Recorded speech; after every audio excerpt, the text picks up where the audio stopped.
Accumulate. Verb. To get more and more of something over a period of time. Set out. Phrasal verb. To leave a place and begin a journey. Gather. Verb. To bring things together that have been spread around. Whilst. While. Grab. Verb. To take or hold somebody, something with your hand, suddenly or roughly. Bolt. To fasten something such as a door or window. Rush. To move or to do something with great speed, often too fast. To slide out of position or out of your hand. Lather. Verb. To cover something with a white mass of small bubbles that is produced by mixing salt with water. Astonished. Adjective. Very surprised. Agitated. Adjective. Showing in your behavior that you are anxious and nervous. Chasm. Noun. A deep opening or break in the ground. Precipice. Noun. A very steep side of a high cliff, mountain, or rock. Once upon a time there was a man who was very, very wealthy. All he desired and cared about was to accumulate wealth, to gather possessions, and to be a rich, rich man. It occurred to him one day that when he was to die that he would lose all these possessions, and this disturbed him greatly. He thought, I do not wish to lose all my possessions. I wish to be a wealthy, rich man forever. So one day the man decided to go out into the world and search for a land where there was no death.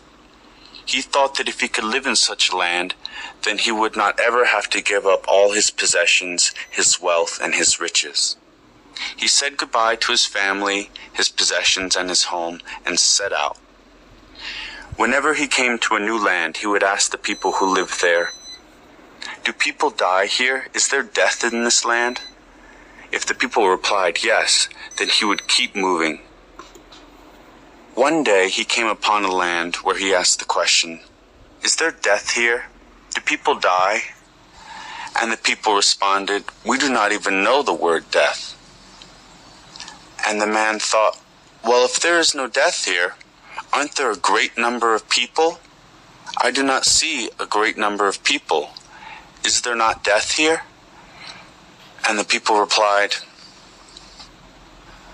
there is no death. The reason we do not have a great number of people is because from time to time there is a voice, and whoever hears this voice, they get up and leave and go away and never come back. The man thought this was very strange, and he asked, does everyone hear this voice? And the people replied, no, only those who get up and leave have heard it. Those who do not hear it stay, and those who do hear it, they get up and leave and never come back. So the man thought to himself, well, if I were to live in this land, and when I hear the voice, if I do not listen to it and I do not get up and leave, then I can stay here forever and be a rich, wealthy man for all of my life and never die. So the man went back to his home, back to his family, and back to his possessions. He gathered everything up, gathered up his family and all his wealth, and moved to this land where there was no death.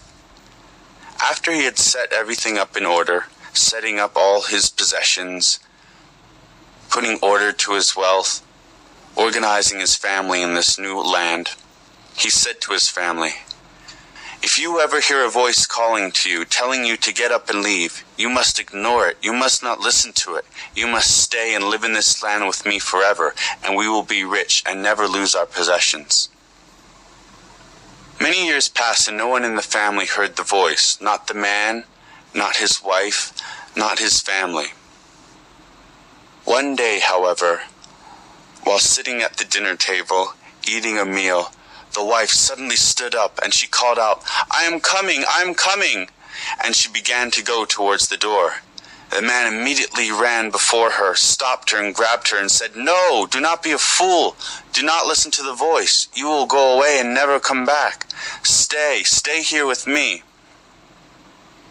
The man had all his servants go to all the doors and the windows, bolting and locking them so that his wife could not escape. Seeing what her husband had done, the wife finally fell back and sat in her chair. The man thought his wife had finally come to her senses and would not listen to the voice, so he sat back down at the table happy.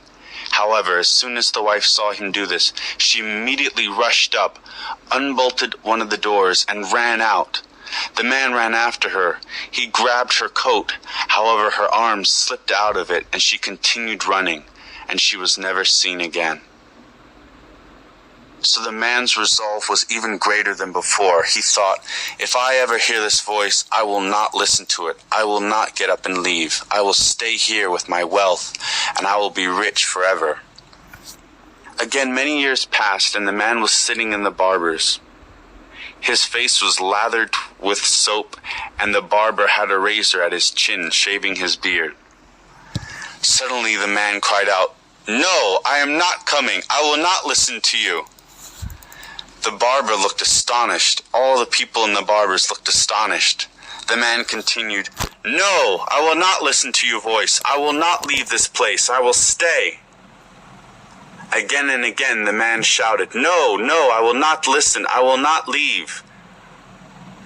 The man became so agitated. He took the razor from the barber's hand and said, "I will not leave. I will stay here, voice. I will give you a thrashing, and then you will see. I will stay here forever with my possessions and my wealth." The man rushed out of the barber's store, waving the razor in the air, saying, "I will not leave with you, voice. I will silence you forever."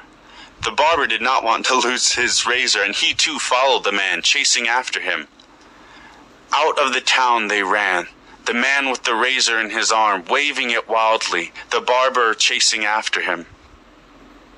Finally they came upon a great hole in the earth, a great chasm and precipice in the land. The man waved the razor in the air and flung himself into the chasm. The barber saw what happened and stopped short. He did not wish to fall into the hole in the ground.